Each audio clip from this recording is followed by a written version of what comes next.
This meeting is being recorded. Hi, everyone.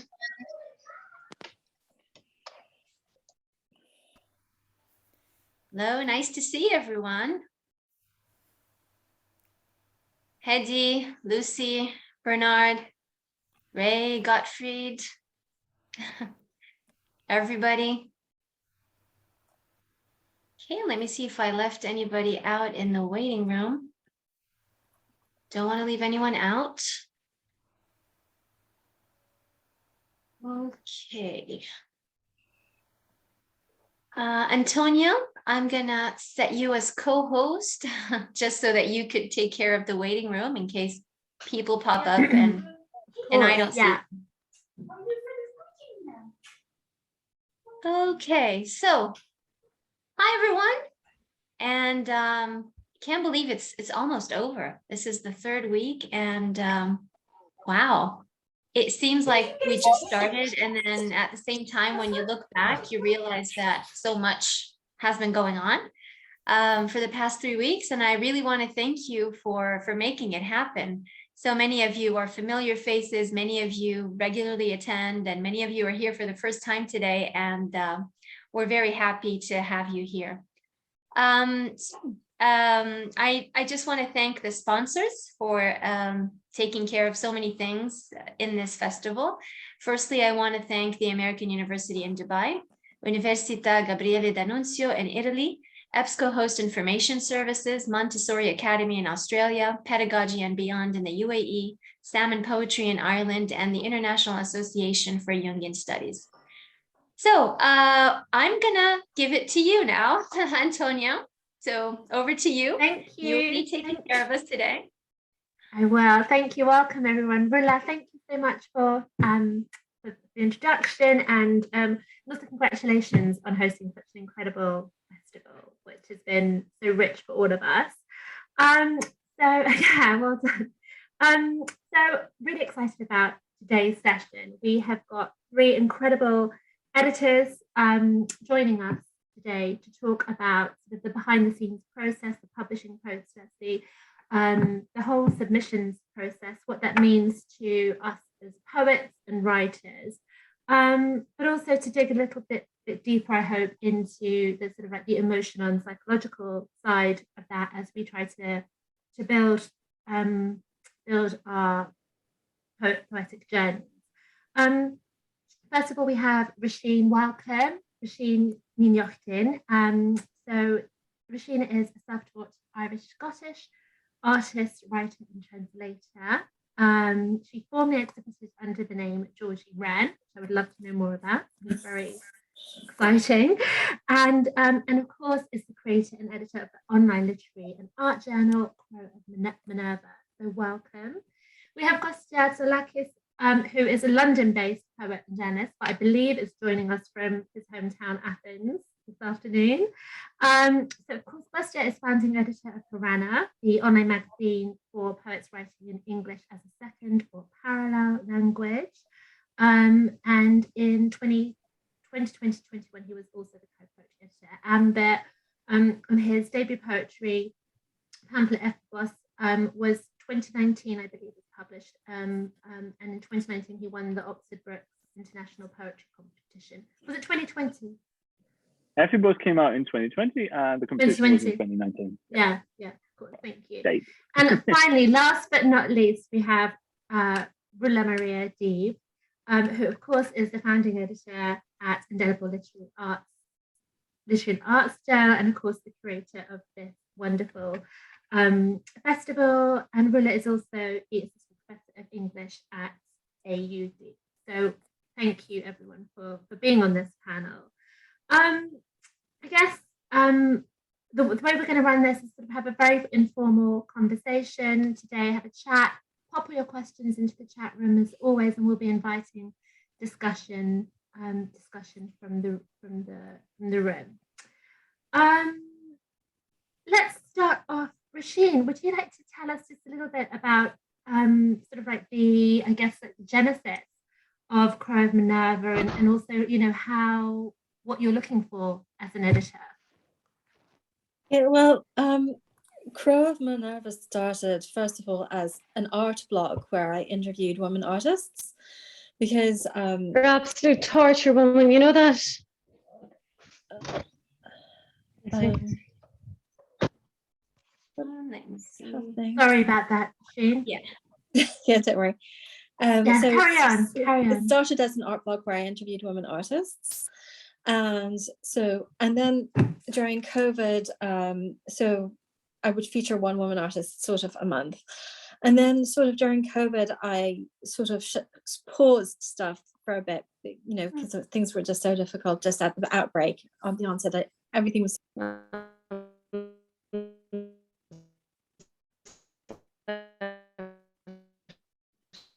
Roisin, your sound's gone. Breaking up. That's Hello. better. You're No. back. Sorry.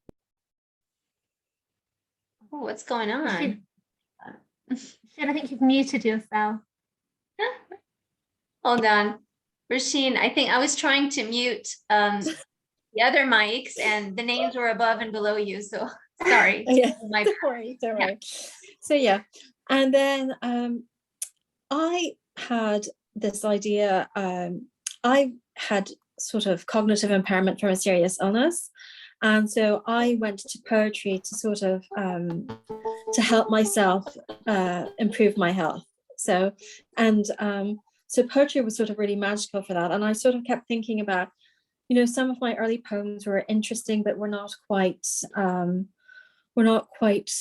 there. But I wanted to create a place where disabled artists and neurodivergent artists, because I'm autistic, a safe place for them to submit poetry to. So that was the idea behind the genesis of that, for opening the to disabled artists. I have had other poets, but I'm really keen to emphasize sort of the neurodivergent and disabled poetry community. I would like to help them more and do more stuff on that side of things. And what I'm looking for in a poem is really just a sort of sincerity. You know, I don't want sort of, I've had people with sort of rhymey, gimmicky sort of things that I didn't really feel quite fit in, but I am open to humorous poems as well, of course, but I'm looking for something that really rings true, you know. Lovely, thank you, Roisin. And Kostya, can you tell us a little bit about the background to Harana? Because I know that you co-run that, of course, and again, sort of you know, this idea of, you know, writing in English as a second or as what you call a parallel language. Absolutely. I want to continue with the theme of safe spaces and platforms that Roisin just mentioned. So I write, my mother tongue is Greek, so English for me is the second language in which I write poetry. Always been drawn to writing in English for some reason. It's a comfortable language for me because I've lived in the UK since I was 18. So my Greek has become a little bit hobbled, if you want. I've never really felt comfortable writing in Greek. But when I started thinking about Harana, that was around the time when I also started submitting poems to magazines. It took me about a year to gather the courage since I started taking poetry more seriously to start sending poems out. My mentor at the time was supporting me to do that. But I was thinking, oh, how do I go about doing this? There were a few magazines that I saw online which inspired me to do it. For example, Perverse magazine, which is a beautiful UK-based magazine that kind of goes into, it asks for surprises in the language, and the use of the word language, of course, was key for me. But how do I go about doing this, apart from maybe trying to make it online, the practical thing? I realized that I needed to also have somebody to help me out, perhaps to bring in a different worldview, a different language, a different perspective. So when was it? Well, 2018, 2019. No, sorry, 2018. Now I remember. Early in 2018, I met Roula-Maria, whom I knew because we had been shortlisted in the Primers mentoring scheme together. We were the 10 poets who had made the shortlist. And I kind of got aware of her poetry. I knew that she was also writing in English as a second language. I really admired her poetry. And I just met her at an event and I said, listen, Roma, you know, Romalyn, I didn't even call her Roma then. I'm doing this magazine. I don't know. Would you want to kind of get involved in it? It's about English as a second. It's for poets writing in English as a second language.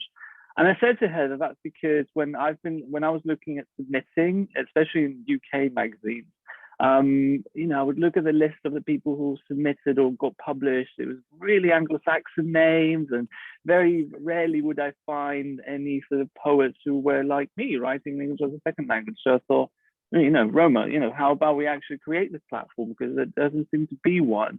That was great, because I think I would have actually procrastinated a little bit or felt like I couldn't do it. So she helped push me to do it. So that was what, early 2018. By September, we had come up with a name, because I come from a Greek culture, of course, but because Greek is such a dominant culture in a way in literature, we decided I really didn't want to use a Greek word. So I thought, how about a name, something from Tagalog, which is Roma's mother tongue. So we thought Harana, which means serenade in Tagalog, because I always think that poetry is a little bit like singing. So we thought we should call it that. And yeah, by November, we'd come up with a logo, we'd put it together on a website, we advertised it on Twitter, we announced it. We got such an amazing response from people. Immediately, our first window, we got about, mind you, for a magazine, that's not a lot, but we got about 90 submissions, which was fantastic. And then we launched it in March, and we had our very first live event in March 2019, which was packed in a little bookshop in East London. So yeah, it was just a matter of us trying to create a platform for poets like us, because we felt that didn't really exist. It was very important to do it with somebody else as well. Roma and I, you know, it's great that we have overlapping tastes as well, but sometimes we bring our own poets awareness in. And the cat is meowing, by the way, sorry. And so I couldn't have done it without her. But yeah, it was a matter of creating a platform for people like us. Yeah, I love that idea of collaboration as well, because I think as writers we spend so much time either in our heads or by ourselves, and it gets a bit much sometimes. Finally, and Roula-Maria, could you again tell us about a little bit, just short history about Indelible?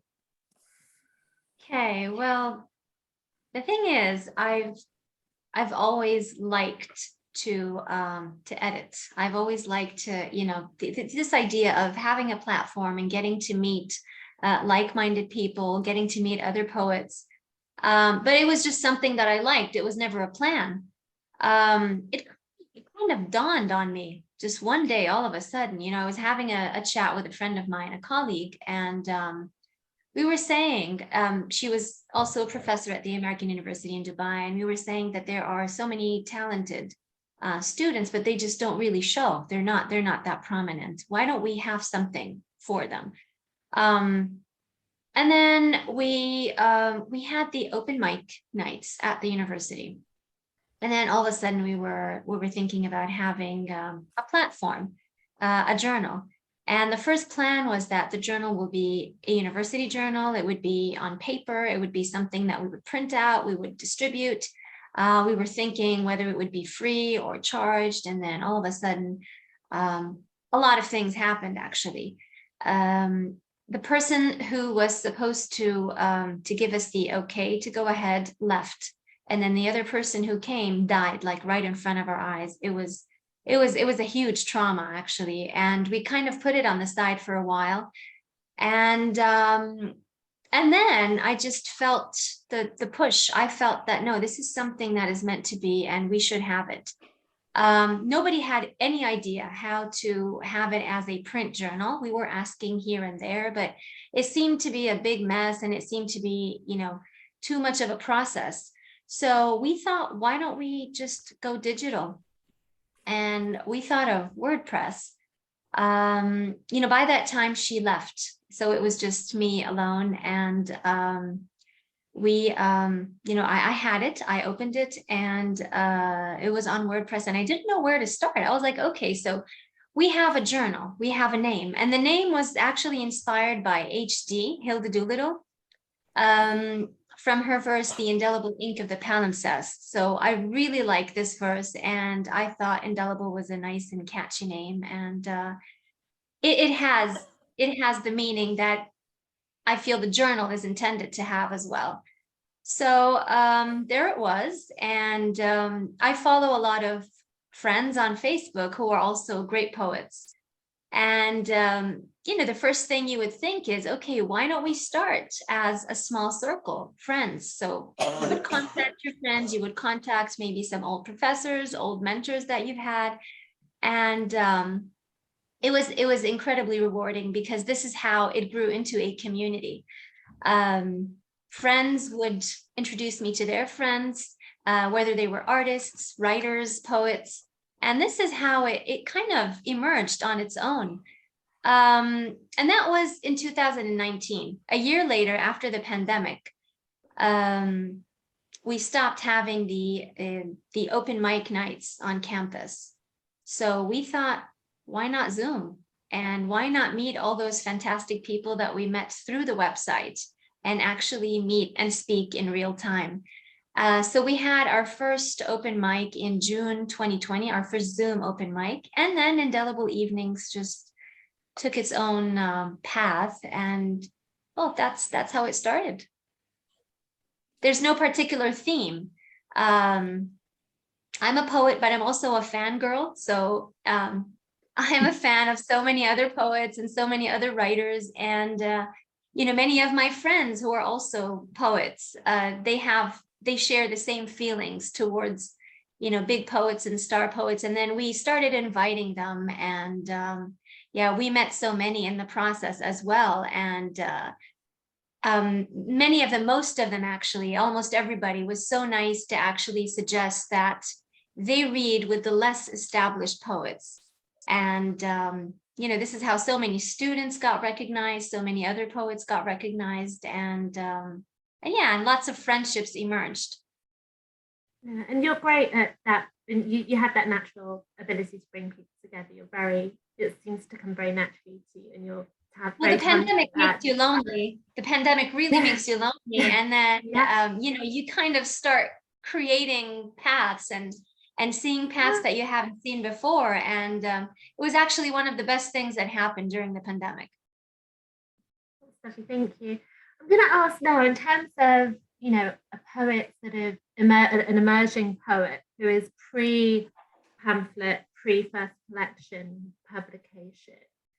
In terms of the process of submission, I know, Kostya, you talk about this a lot, so I might come to you first, just in terms of getting started and almost getting into that habit of, you know, the business of publication, the business of submissions, that process piece. And I know, you know, for a lot of writers, it's not always the natural part of what they want to do. So what would be your sort of, I guess, you know, I don't want to sort of be reduced, like, you know, your top tip, but what would be your advice in terms of someone just trying to forge their way towards publication? You used a very good word there, which some people might not actually like using in poetry, but business. If you can treat it like a job of sorts, a business that, you know, is a 9 to 5, even though in this case it might be completely different hours, try as much as you can to make it as an unemotional process as possible. I know it's really difficult. It's really difficult. It's very hard to shake off the emotion of submitting. But, you know, that's important. But before I say anything, I want to say that, yes, traditionally, the way that you go about with poetry is that you start writing your poems, then you try to submit. The submitting will get you the pamphlet, and then from the pamphlet, traditionally, you will go to the collection. That's the traditional route, right? But I am also aware of many, many super talented poets who didn't really submit very much, but they entered a competition for a pamphlet, they won that one, and there you go. Or they have, you know, they have been out and about in open mics, and somebody really liked their poetry, they approached them and they got their book out. So it's not really, you know, the only route to go about.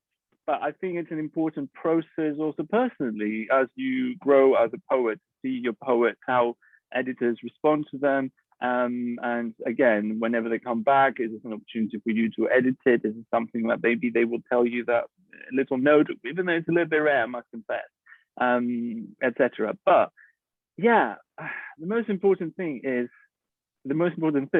in my opinion, are be a little bit organized, always read the submissions guidelines, and make yourself familiar with the magazine, because you might look at it and you might realize, oh, it doesn't really look like the taste would be what I'm offering. But mind you, some poets really like the surprise, right? And also try to look after yourself as much as possible. Park the submissions for as much as you can, right? So yeah, when I say organized, I have an Excel sheet that tells me which poems are with whom at what time, what the submission windows are. Because with Harana, sometimes we get some submissions that are completely out of the window. I'm thinking, I don't think you read the submission guidelines, have you? But yeah, ultimately for me, looking after yourself is the most important thing. Create a separate email, for example, for you to check all the time. I made the mistake at the beginning of my submitting and obsessing about it to just check my email all the time. So I just created a separate one, which I only check at specific times of the day. Never check your emails for submissions in the weekends, because you might actually get that rejection when you're in the pub at 8 o'clock in the evening on a Saturday, and that's going to ruin your mood. Honestly, it happened to me. It will ruin your mood. I don't know. I mean, Antonia, there's so many things I could say about this, but yeah, it's a two-way street. You need to kind of respect the publication as well by reading the submission guidelines, as I said. And if you get a rejection, not to get nasty and send an email back. That is a little bit like that. But at the same time, also notice how they respond to you. My little pet hate is when you get a response from a magazine and they don't use your name. They say, "Dear poets." Well, I think you didn't really bother, just put my name at least down there. Or they misspell your name, which has happened to me before. Or they have a really kind of arrogant sort of air about them, which I have encountered in the past. Language really matters. I absolutely hate responses from magazines that say, the poet, it wasn't quite right for us. What do you mean by right? I mean, that's like a really weird word to use. If you say, we really liked it, we really enjoyed it, but unfortunately we couldn't fit it into the issue at this time, that is more honest. Honesty is great, I think. So those are a few tips. I mean, I've got far too many tips to offer you, but I hope it gives you a little bit of an idea of my ethos when it comes to this. Yeah, no, thank you. It's really generous of you as well. And Roisin, I mean, obviously don't want to repeat things, but how would you encourage a poet to keep going? Almost, particularly in the beginning when it's, there is a lot, speaking personally, maybe a lot of rejection, and of course, you do have to make separation, but equally, it can be hard, particularly in the beginning. Well, I really think that every time I've got a rejection, now I'm not suggesting everybody do this, because sometimes there's absolutely nothing wrong with your poem and it has nothing to do with the poem at all.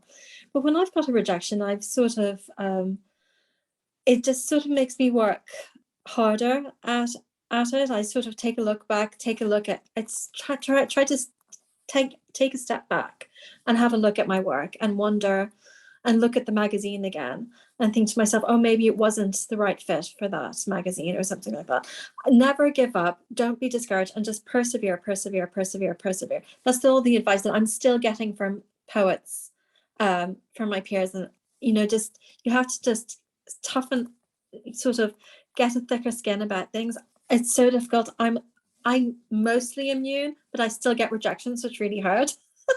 But I mean, I think you need to, try and sort of take a step back from submitting and just keep persevering. And sort of, also, I'm a huge fan of simultaneous submissions as well. I think you have to widen your net. Thank you. And Roula, one of the things that we've sort of touching on in your intro was importance of having, that, and again, that Kostya was, we use the word business of poetry, but almost, not necessarily a network, because I'm not always comfortable with that word, but, like a creative community and a poetry community around you, a writing community. And again, I think, when you're, in the very early stages of writing, you don't always, first of all, you don't know it's out there. You don't know where to start because, Maria said your tribe around you. You don't really, you haven't always been exposed to that. You haven't appreciated the value of that.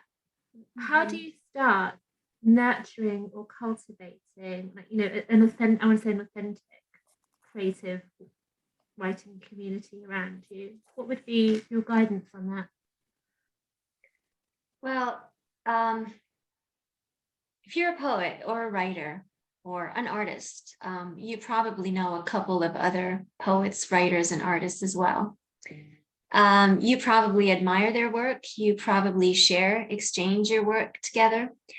This is where I started, actually. I started through Facebook. I was scrolling through my contacts list. Some of them I could remember very clearly because there are so many poet friends who would keep posting their poems or news about their publications. And, we kind of knew about our publication history and stuff. So yeah, those were easy. The slightly more challenging one is that you would actually need to look through your contact list. And there are so many that seem to be idle on Facebook or on social media, but they're actually there. It might be someone who you haven't heard from in years, someone who never posts anything, but you know that this person is a poet, or you know that this person may know other poets, other artists. So go ahead and contact them. Ask them if they're interested in submitting something on their own. If you trust their work, if you admire their work, then go ahead, why not? So it's always, the best way to start is through the small circle that you have, and then it will gradually widen. Looking through here, Hedy, hi Hedy, I'm gonna give a shout out to Hedy, one of the best poets I've ever met. I met Hedy through a professor that I had during my graduate studies a long, long time ago. So I contacted Dr. Susan Porterfield and I asked her if she would like to submit some work to the journal. And then she said yes, and she suggested Hedy. Hedy suggested so many other wonderful people as well who are not with us today. If you are with us today because of Hedy, please say something. But no, I can't see anyone. So yeah, this is how it began. I was not a keen user of Twitter. I started using Twitter because of Indelible, actually. It was my husband's suggestion. For me, Twitter was something, it's not user friendly. It's you don't have friends there. It's not a place to post photos. It's just very different than the Facebook and Instagram culture. So I opened an account for Indelible, and then I met the lovely Chris Murray. Roisin is here because of Chris. So that's how I met Roisin as well. And the whole world is one big network, and you kind of need to go and see what's out there. Yeah, and pay attention to it, I guess, in terms of building those connections as well. But I agree. But Chris Murray, for example, who I want to talk about now just briefly, is just an icon, an idol in poetry, because she was the first port of call for so many women artists from all over the world. And she gave them their first platform. And when she sort of shut down, and actually that's one of the things that I want to do with the journal, is that it's more important for me to help the emerging poet, the first time poet. And often when a poet first sends in their work, I will make editing suggestions and work with them on the poem, and take the time with the poem with them, because it's so important and pivotal to give confidence to the first time poet, so that, because maybe just that's all they need, a little bit of confidence, a little boost to develop and believe in themselves. And that's so important. Yes. That's been very important for us as well, because of course writing in English as a second language is it's something that brings out insecurities, right? I mean, I still feel quite insecure sometimes if I can't really find the right way of expressing myself. I always wonder, whether for me writing in English is like a really sort of not a very deep pocket for me to try and search for words. But we have tried to make sure that people feel very confident to do this. Sometimes grammar might be very different because they might be writing with the grammar of their mother tongue in their head. And this is not something we would want to actually correct because it's the way that you would actually talk. My mother, she still says he for she and he for he. So, and she pronounces a few things differently. And I don't know, I wouldn't even dream of getting my mother to change this. But the same applies with the editing process. So there are a few poets in the past 3 years, now 10 issues, that maybe we had a few editorial suggestions that we wanted to sort of suggest, and they were happy to go with it. But at the same time, if they want to say, oh, I don't really disagree with this one or that one, it's a bit of a give and take, right? It's not like when sometimes we actually get poems that we've accepted and we really like them the way they were, and the poet would send an amended version which we didn't really like as much, and we had a few people withdraw because they wanted to publish the poem that they had edited to be published, and which was a big shame because we really liked the poem as it was. I had this amazing avant-garde surrealist sort of poem that was sent into me, and it completely blew my mind. I thought, my God, this guy is extraordinary. It's so dangerous. It's so different. Oh my God, I have to have this poem. Yeah. And then he submitted editing changes, and I was like, I was willing to tweak it. Like the first time I was like, okay, it's your poem. I really love it. I believe in this work. But then he sent in more and more. And I was like, no, I was just like, oh, I can't keep doing this. It's difficult. It's difficult, And I'm not talking small changes either, right? The edits that we got sent, we're like, this is not the same poem I was willing anymore. to work a little bit, but then several emails later, I was getting a little bit concerned that there was never going to be right, Yeah. I feel like we're naturally coming towards the part of the conversation. Kostya, you've talked about your pet peeves about editorial feedback, but also pet peeves in terms of submission. Obviously, you've mentioned maybe have a look at the publication first. It's always helpful, and particularly, I think if I guess across the three platforms, there is a very specific sort of requirement across those. Any other sort of please don't in terms of advice to the poets and writers here today? Roisin, you said that you're actually quite cool with simultaneous submissions. Lots of people hate that. Yeah. No, I think they're important. They're very important. I also think will also publish work that has come out on social media before, because a lot of people have writing groups online.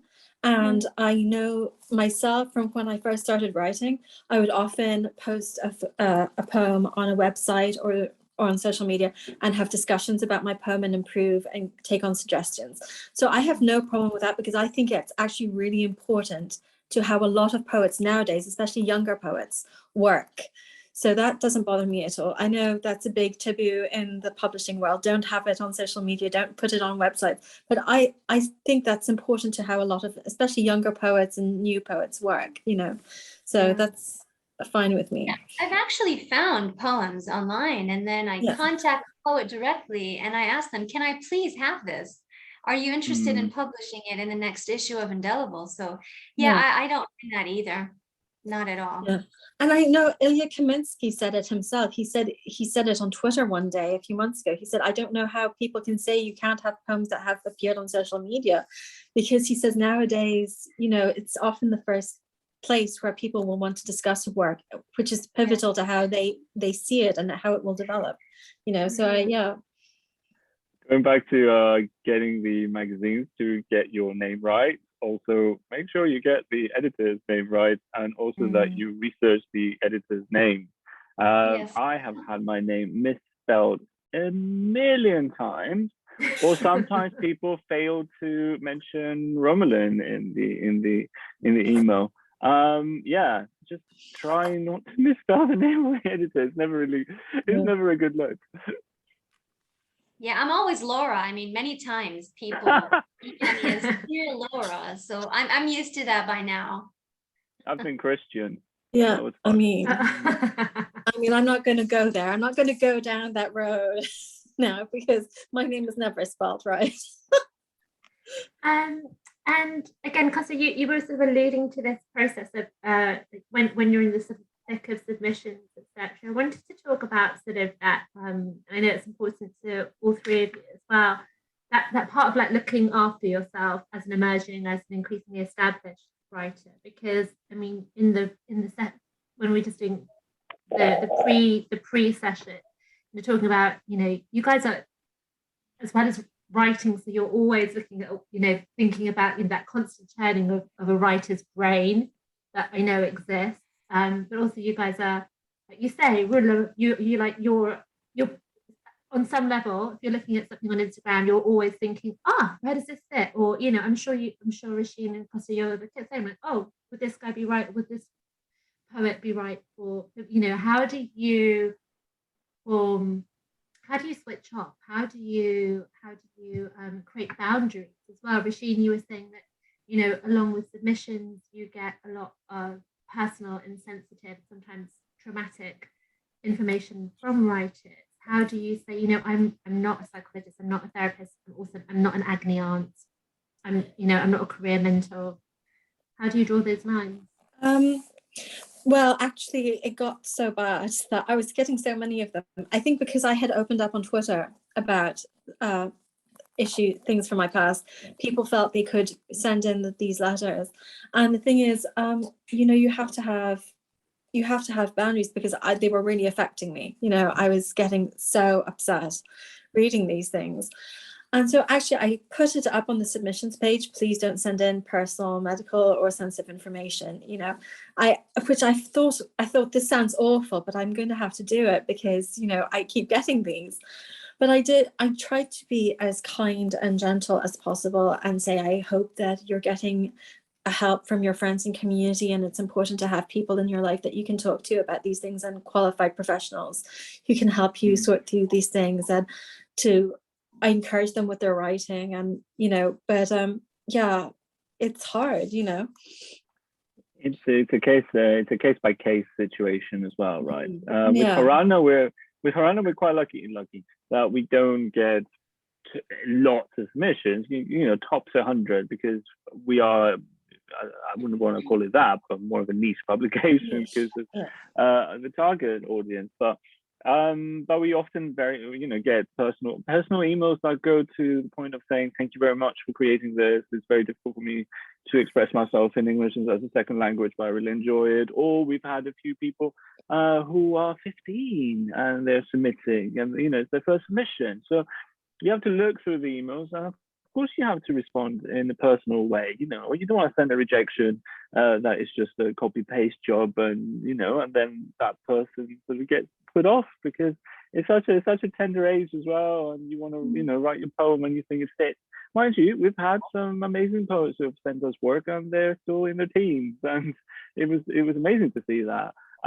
But again, because of the amount of material of submissions that we get, we're fortunate enough to be able to respond in a much slower, more personal way if we can. I have also worked for a publication that gets thousands of submissions where it's a lot more difficult to do that. So it's a different ball game. So I really admire people who, I don't know, work for magazines like the big heavyweights, right? If they want to do that. But sometimes the personal touch makes such a huge difference.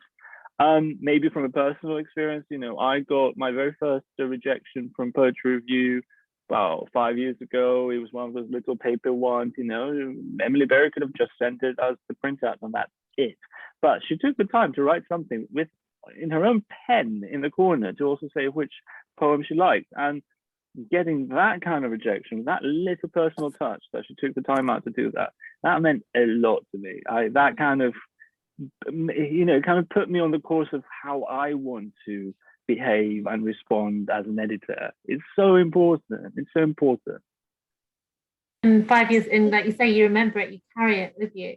Yeah. Sorry, I have that note. I still have it, you know, so I've kept it. Yeah, what you're Roula? saying, yeah, about the personal touch, it's the most important aspect actually. For example, in Indelible, it is based on the personal touch. It is based on the community feel. You're reaching out to me because there's a part of you that you would like to share with the world through Indelible.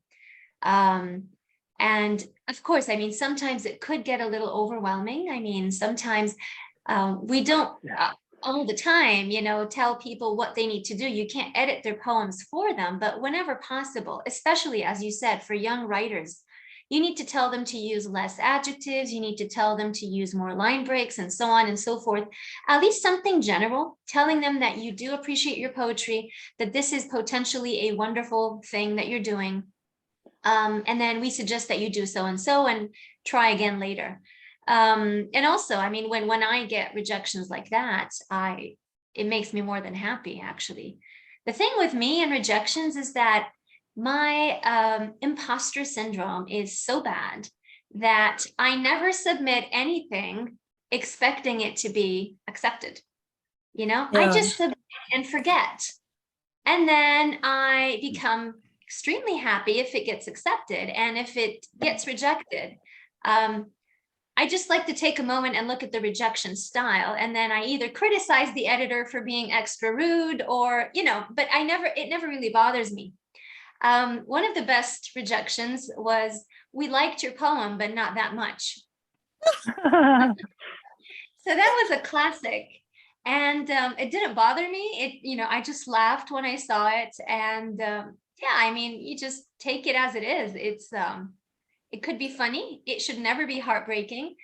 If there are suggestions, then that's wonderful. Always take those suggestions into consideration. But to answer your question, Antonia, about how to set boundaries and when to stop, one of the biggest challenges of being Indelible's editor is that I'm based in Dubai, and most of the submissions that I get are from way across the oceans. So mostly from the UK, from Canada, from the US.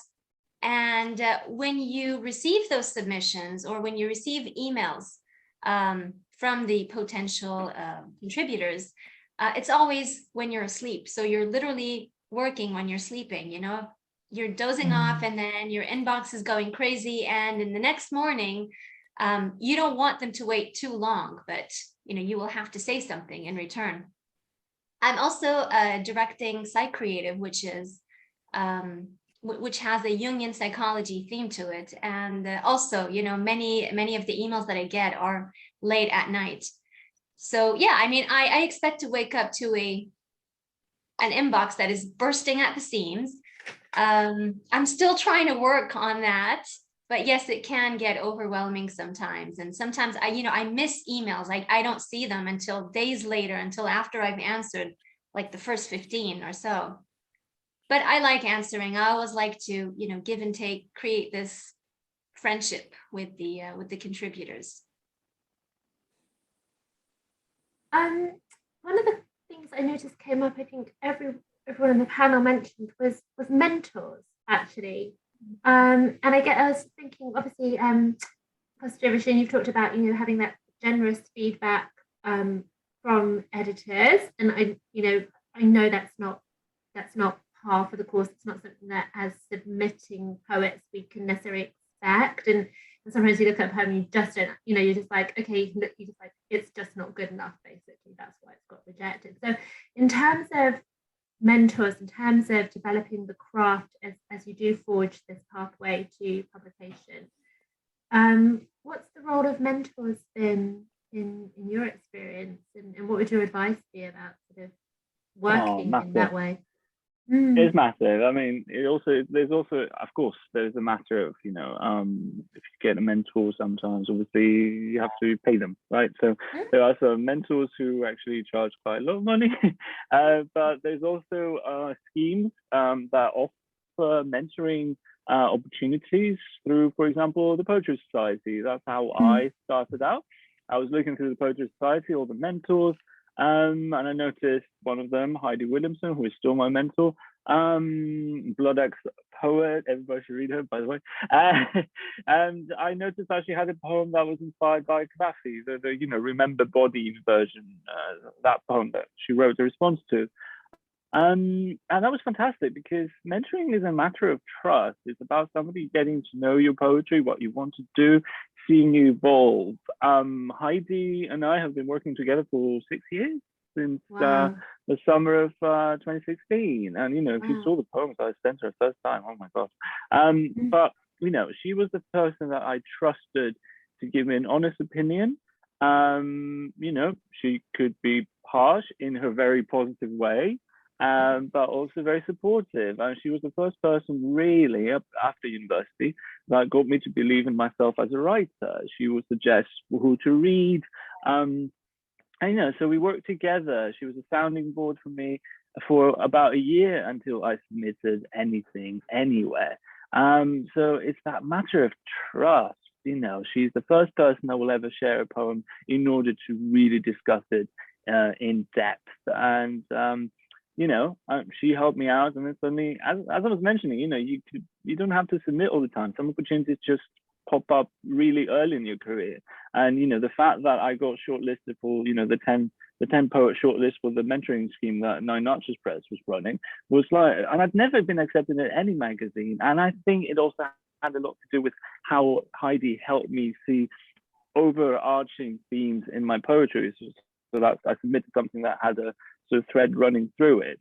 But again, I will go back to the word trust, because you could go to workshops, which are very valuable, but I sometimes find the workshops can also be a little bit of a performative exercise. People will bring like their best home edited poem, and everybody's just going to give really positive remarks. Whereas if you bring in something that maybe is a little bit more raw and you want to discuss it, some people might actually get really snarky, and let's not lie about it. And sometimes people will just say some really negative, unhelpful comments that is not exactly what you went in there for. Of course, you can be part of a group where there is an element of trust, especially if it's ongoing groups.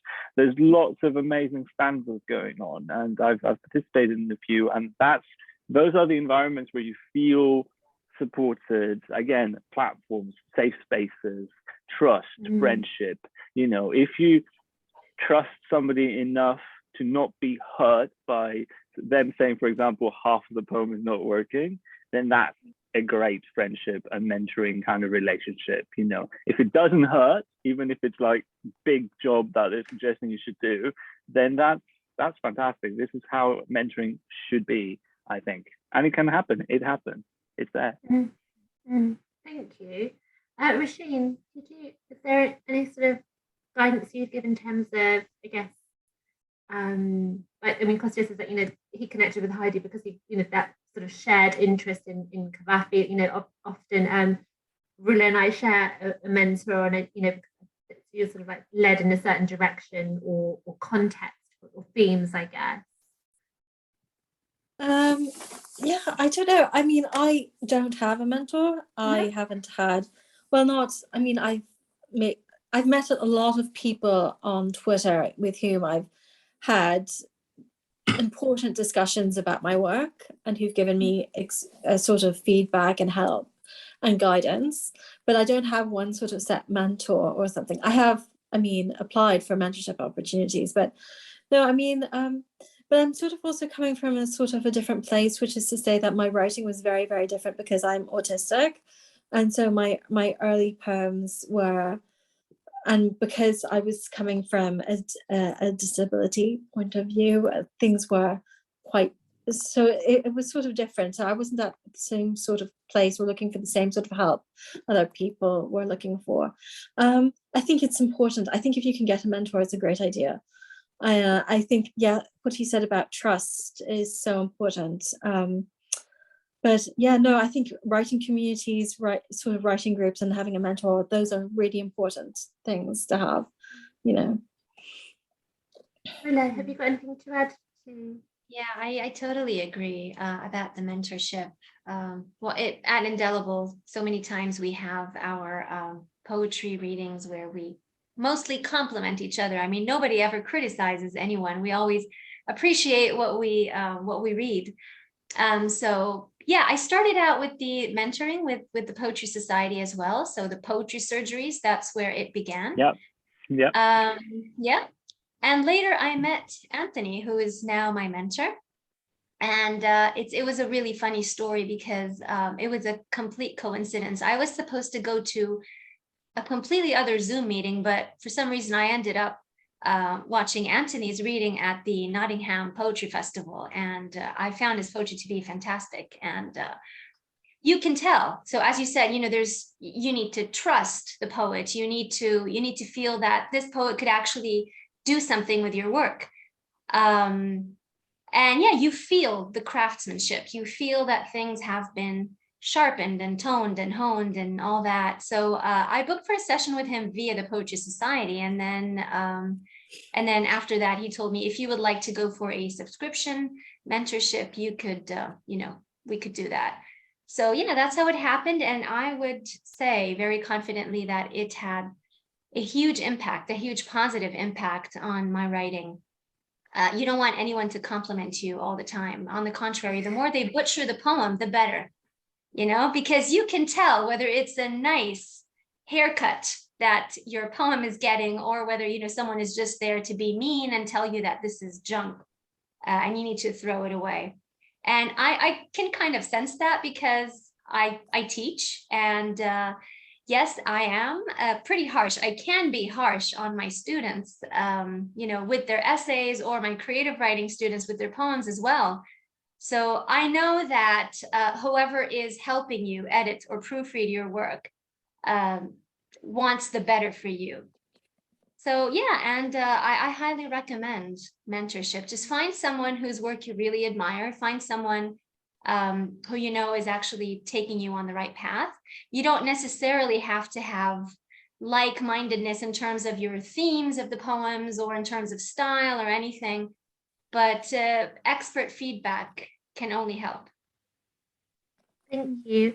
I'm going to open the floor in a couple of minutes. I just wanted to ask one final question in terms of anyone thinking about submitting to one of your titles. Roisin, you mentioned the word, you got really lit up when you were talking about someone submitting a dangerous poem. I just wanted, what are you looking for at the moment? What's exciting you in terms of submissions? I don't actually. That was just because I like a lot. I don't have one type of poem that I like. Mm-hmm. I like avant-garde, experimental, surreal. I like lyrical, traditional, beautiful. I want to see it all. But what I don't look, the only thing that I really look for in a poem is a sort of tone that seems honest and sincere, that feels genuine to me. That's all I'm really looking for. Something that feels really sort of genuine and honest. But in terms of styles and types of poems and genres, I'm open to all of it, Yeah, same here. Usually for me, it's funny. Sometimes you receive the poem and you can tell that they're trying to kind of write something that they think you will like, because it's kind of similar in theme to the things you're writing. I love to read poems that I would wish I could have written myself when it comes to how they've written it. It has to draw me in with the singing immediately, if it can. But also really kind of out there stuff like visual poems. I love visual poems. I love I love things that don't make any sense, but still they get me going in my chest. And I do too. You never really know what's gonna draw you in, because every voice is very different, and you don't know whether you like this voice or this type of write or experimentation until you hear it for the first time, right? So I don't really have anything specific that I'm looking out for, and this is also the reason why, even though we are a magazine that centers on poets writing in English as a second language, we're quite a broad church, which is why we made it parallel. Now, parallel could be anything, We've published poems by people for whom English is their first language, but maybe they've lived somewhere else for a very long time. You know, we've published English but Belgian-based poets and English Mexico-based poets for whom Spanish has become such a big part of their daily life, and they sort of instill it in the poem. We wanted to be a really broad church. You know, I'm still waiting for that emoji poem that will make absolute sense and I will get a kick out of, and it still hasn't arrived. I'm waiting for it. But yeah, exactly that. It doesn't necessarily also have to just have, you know, a poem that uses a lot of, let's say Greek in it for it to be, yeah, this is what I want. No, I just want a playfulness with language. If you can actually do that. And the same applies to dialects, right? I mean, somebody could write a poem with the dialect or the street slang or what have you of the city, and that will appeal to me so much as well. So really broad church. I don't know if I'm going to like it until I encounter it. Yeah, I agree. Yeah, I totally agree. I mean, I believe that every literary journal that doesn't have a specific theme, especially, should embrace all the different voices. So each person expresses poetry or prose or whatever in a different way. So yeah, I mean, Indelible appreciates all forms, all voices. And yeah, as Kostya was saying, the poem shouldn't sound like it's trying to impress you. It shouldn't sound too forged. You know, just let it be natural. Maybe if there are a few things that could be fixed here and there, then that's okay. It doesn't necessarily need to be perfect, but yeah, you should feel something upon reading the poem, not necessarily understand it, but just feel that it is trying to speak to you, speak to your emotions. Yeah, but I would also really appreciate it if whoever is submitting reads the submission guidelines. You know, for example, sometimes I get submissions that are PDFs. I can't do anything with PDFs. And then you will need to send them again and ask them to please put it on a Microsoft Word document so that you could copy and paste it and do something with it. Yeah, and sometimes the font also. Not that it makes any difference on your choice whether or not to publish the poem, but it makes the work of the lone editor a lot easier. So that we don't need to touch too many. Yeah. And like you said, I think throughout this has been this, you know, like that this is a relationship, you know, be conscious of that, make everyone's lives as easy as possible, certainly, you know. Thank you. Thank you. We're gonna open up to the room now. If anyone's got any questions, just raise your hand or pop it in the chat box. Dr. Gottfried, would you like to go first? Dr. Roula, can you unmute? I can't unmute. You see? Yes, Gottfried, you're unmuted now. Thank you. Thank you ever so much for the discussion so far. Kostya and Roisin, could you possibly be so kind and put the websites of your journals into the chat? Yes, of course. That would be lovely. And I also want to say absolute congratulations to you, Roula-Maria, for this festival. It has been such a gift, and it's an absolutely incredible achievement with all these wonderful and important writers, and such a pleasure. Thank you ever so much. Blessings to you. Thank you. Thank you so much, Gottfried. Indelible is actually everyone who's here. This is the achievement of everyone, and it has a spirit, and this spirit couldn't be there without everybody who's here and everybody who was and who will also join the Indelible community. So thank you so much.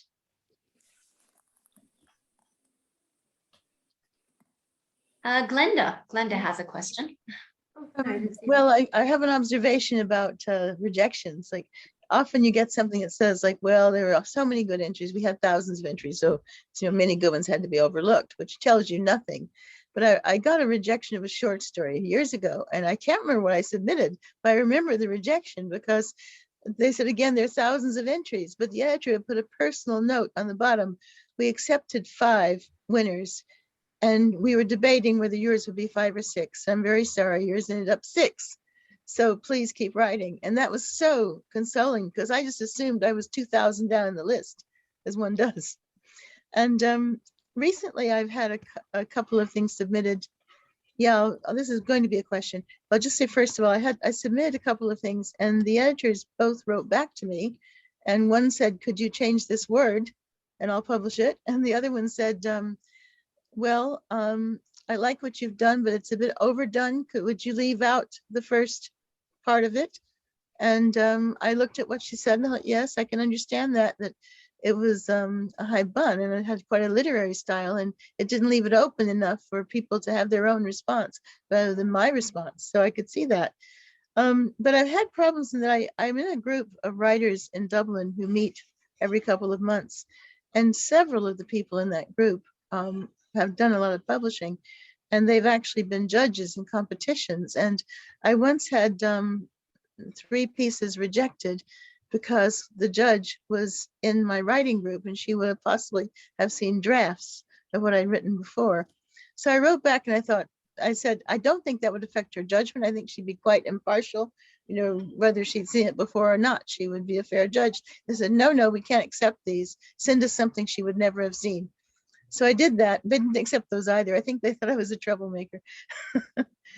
But yeah, I would, I've had more success lately, but I really don't know why.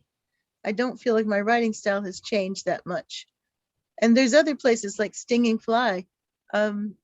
I've submitted to them twice, was rejected, and they never submitted anything else. And I met one of their editors once and she said, well, you shouldn't stop submitting. You have to keep on submitting. Eventually we'll have seen your name so many times, we might consider it. So that's all I want to say. Thank you, Glenda. And I was going to ask actually, because I know Kostya, I've heard you speak to this before in terms of how frequently, if you've had a rejection from Harana, you know, how long do you just sit back, stay cool, come back with something better? What would your advice be on that one? Or different? Sorry, better is a bad word. That's a really personal thing, isn't it? Like, I personally wait for a couple of, maybe an issue or so, you know. I mean, sometimes with a magazine, if it's a big magazine and they have really long submission periods, I just, you know, a big magazine, a big title, you know, sometimes I just wait 6 months, a year. I don't know. I mean, it really depends because I'll just give you a few examples. We had a poet that I really like their poetry, but somehow we just, you know, we didn't really want to publish them in those issues, you know. But at the same time, there's something in the back of my mind and while I was reading them that I really admired them.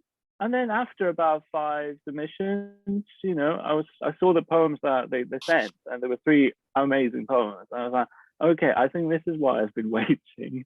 But they've been submitting every issue, right, for about 5 issues until we actually saw the submission. And I was like, yeah, these are amazing poems. And I was actually so pleased that we actually did end up waiting because I love these 3 poems so much. And they sent 3 poems and we published all 3 of them.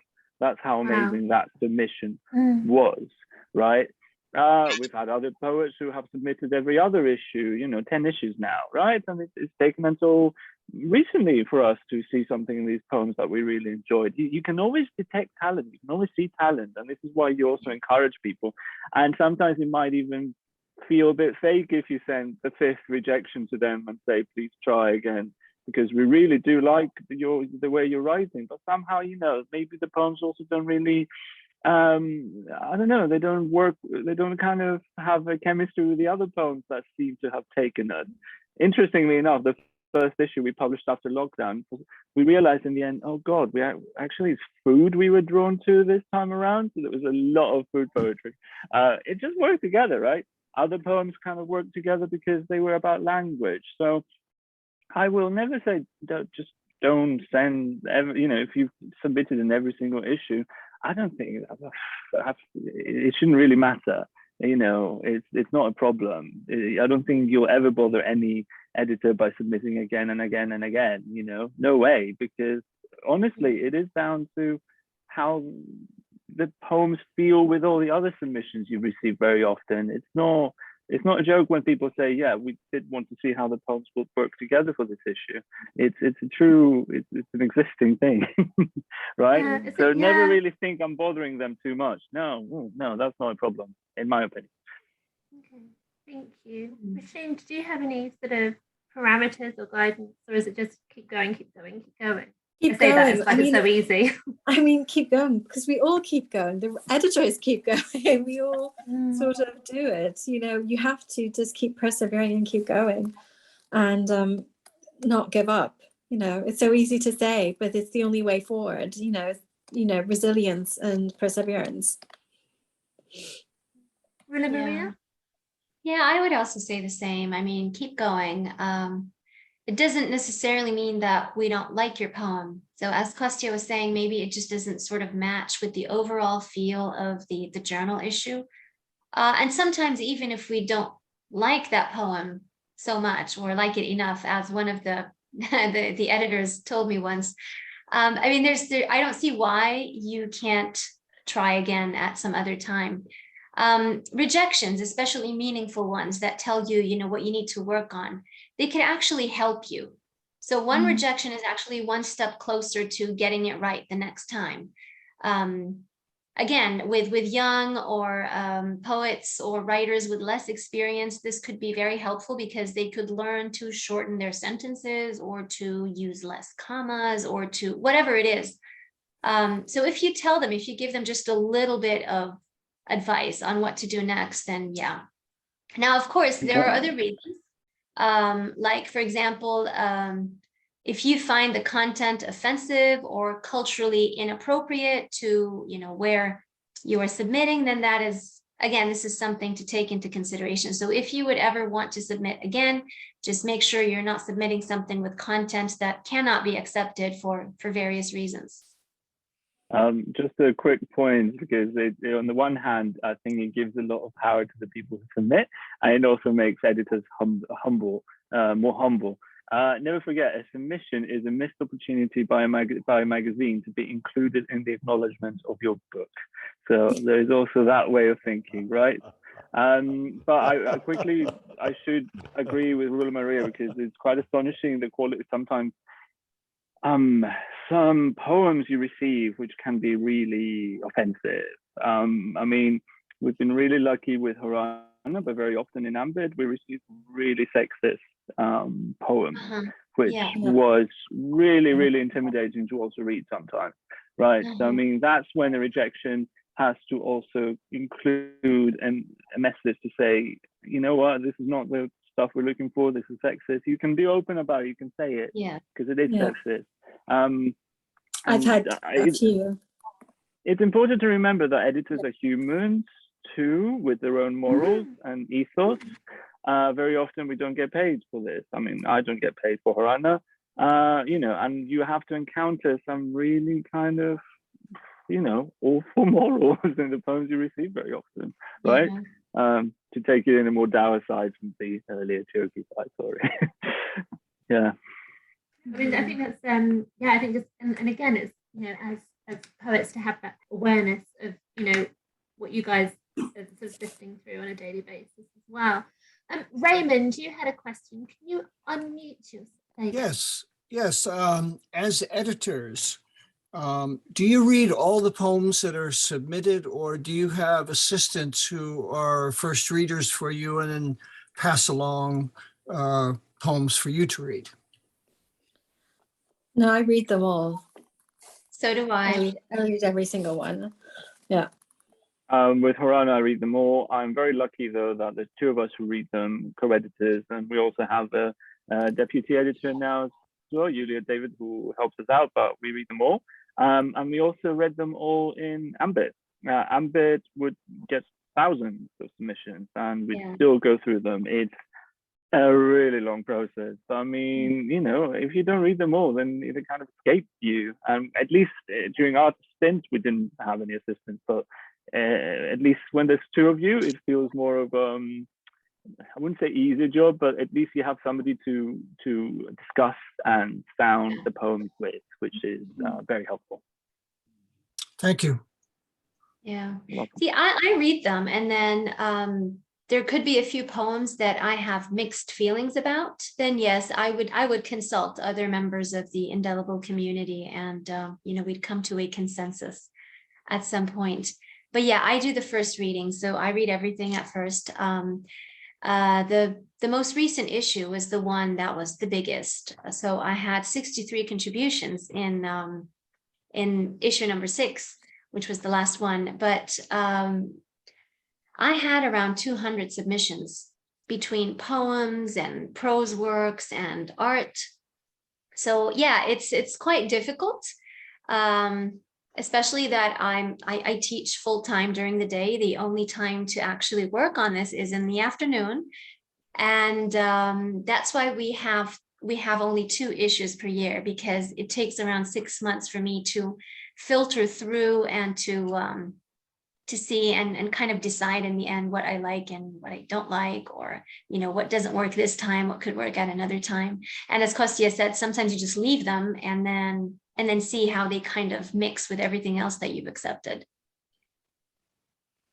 I asked the question because many of the magazines are published by universities in America, and they have a staff of weary undergraduates that are reading many submissions, and then they get passed on.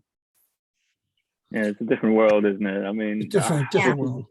This is why I think it's amazing. I want to go back to what you said, Roula-Maria, about how do you start and you go online. Obviously, universities, institutions, obviously here in the UK, we also have all these massive magazines, but it is a golden age for independent publishing at the moment, because Harana, how did we start it? We thought, okay, we'll make it online because we really wanted it to become accessible. For me, it was so important that people could actually just go on the web page, and that's where the poem would be, and it's free for everybody, right? Yeah. So yeah, I have to pay from my own pocket for the expenses of the magazine, but they're not huge. I can afford them.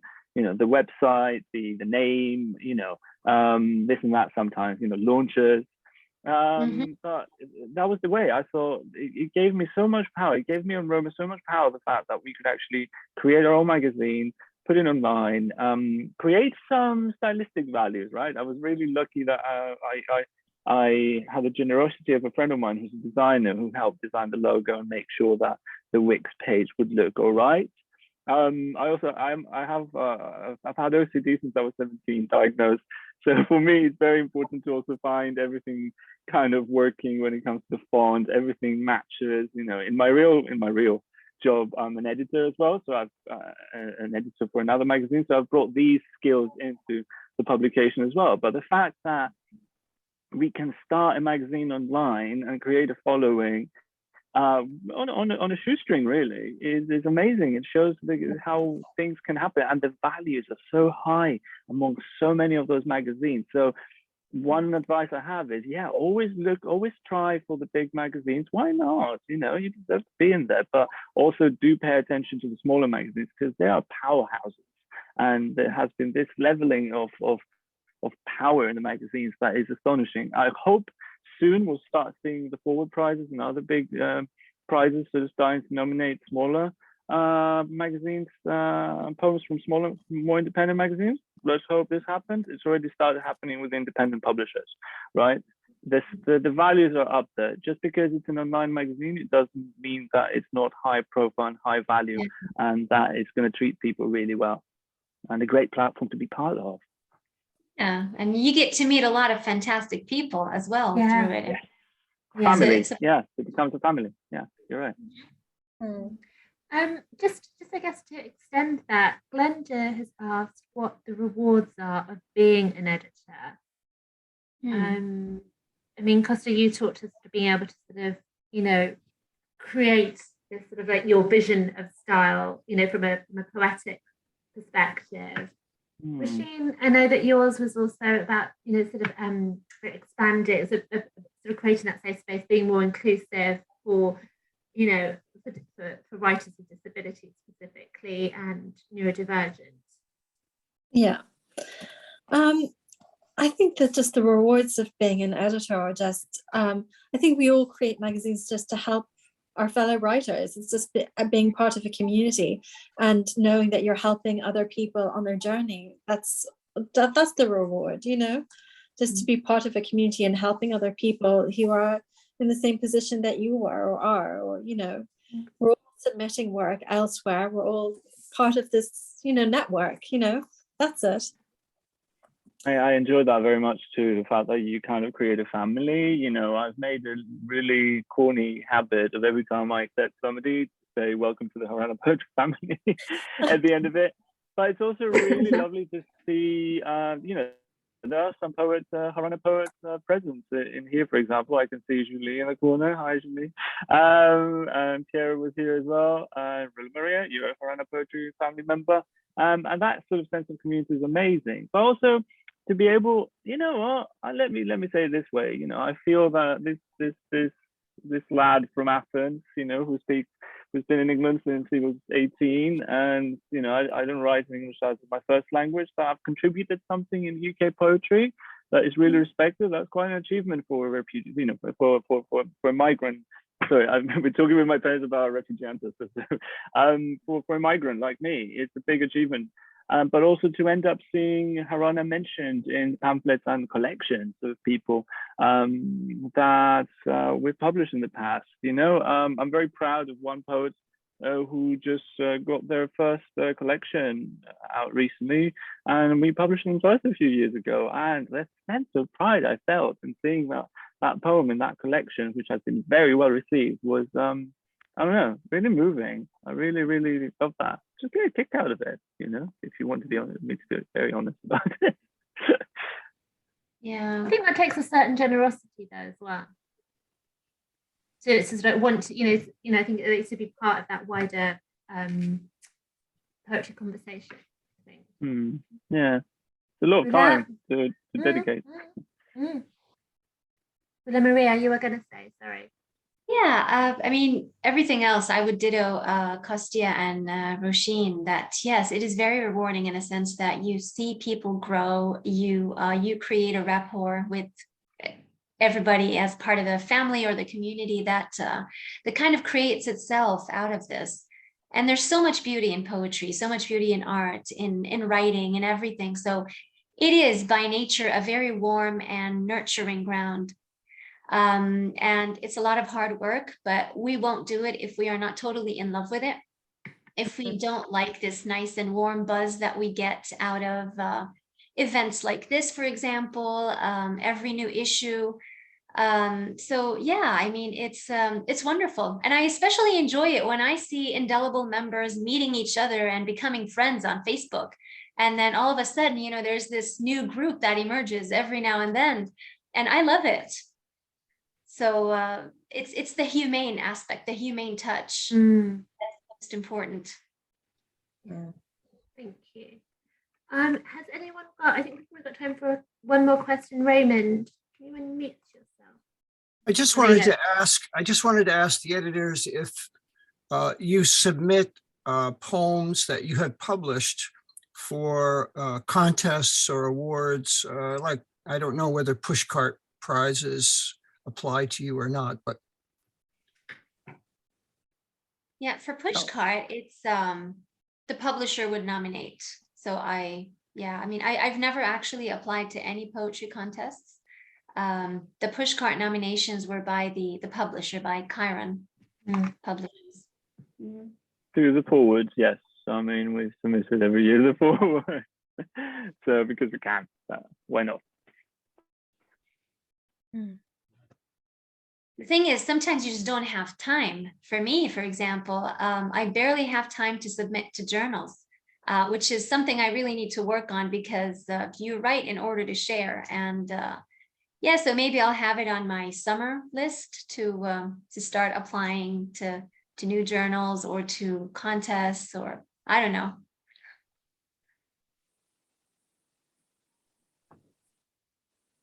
We've had lots of messages of thanks as well. So from the team, I think that's probably quite a good place to end it. Roula-Maria, do you think? Yes, I'm just checking if there's anything else in the chat box. No questions, but thank you all. Thank you. Yeah. You. Antonia, I want to thank you first because this has been a wonderful discussion. Thank you. For your wonderful hosting, your warm and welcoming questions. And for those of you who don't know that Antonia is a wonderful poet, I would like to tell you so. And he has some fantastic poetry in issue number 6, Indelible's latest issue. Yeah, it's just magnificent poetry. Oh, thank you so much. I felt like I had a front row seat to this, so it was a pleasure. Thank you. And Roisin and Kostya, I also highly admire your poems. I love your poetry. I love what you're doing. Thank you so much. It's a great honor to have you here today. And of course, for having us.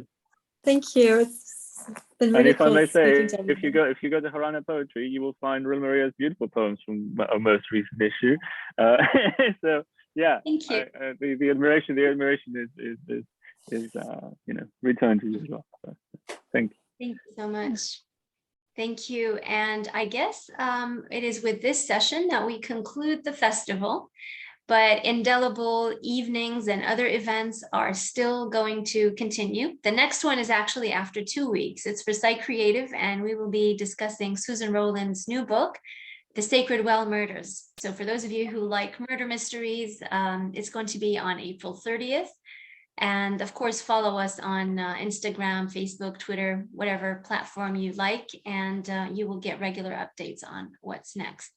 And I also want to wish everybody who's celebrating Easter this week a happy Easter. And those of us who are celebrating it next week, also a happy Easter in advance. Have a wonderful time. And we look forward to meeting again, hopefully soon. Okay, bye. Happy Easter, everybody. Thanks everyone for coming. Bye. Bye. Hello, Pascha, everyone. Hello, Pastor.